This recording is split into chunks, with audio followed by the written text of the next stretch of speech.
प्रिय मित्रों, आज एक चंद्रवंशी राजा महाराज रंती देव की आपको हम कथा सुनाएंगे। चंद्रवंशी राजा दुष्यंत के वंश में संकृति नाम के एक राजा थे। राजा संकृति के दो पुत्र थे, एक का नाम गुरु और दूसरा का नाम रंती देव था। इनमें रंती देव जो थे बड़े ही न्यायशील, धर्मात्मा और दयालु थे। दूसरों की दरिद्रता देखना उन्हें नहीं सहा जाता था।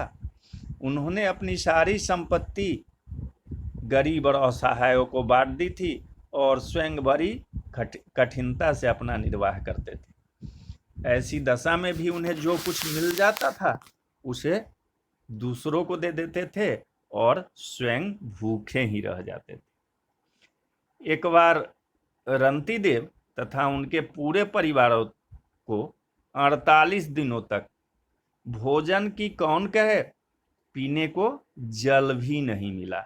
देश में घोर अकाल पड़ जाने से जल मिलना भी दुर्लभ हो गया। भूख प्यास से राजा तथा उनका परिवार सब के सब मरणासन हो गए।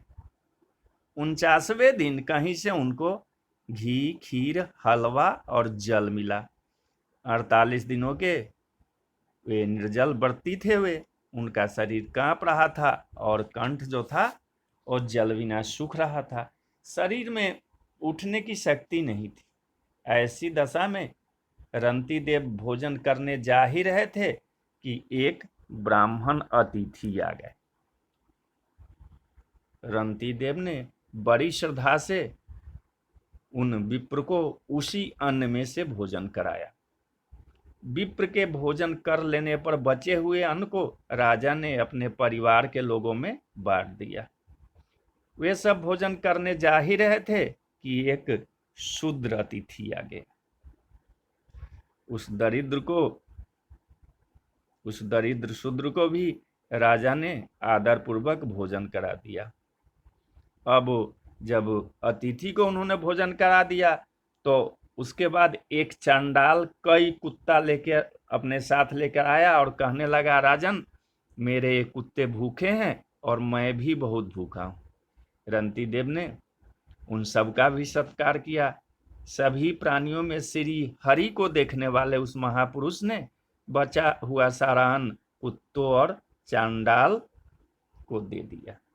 अब केवल इतना जल बचा था जो एक मनुष्य की प्यास बुझा सके। राजा उससे अपना सूखा कंठ गीला करना चाहते थे कि एक और चंडाल आकर दीन स्वर से कहने लगा, महाराज, मैं बहुत थका हूँ, मुझ अपवित्र नीच को पीने के लिए थोड़ा पानी दीजिए।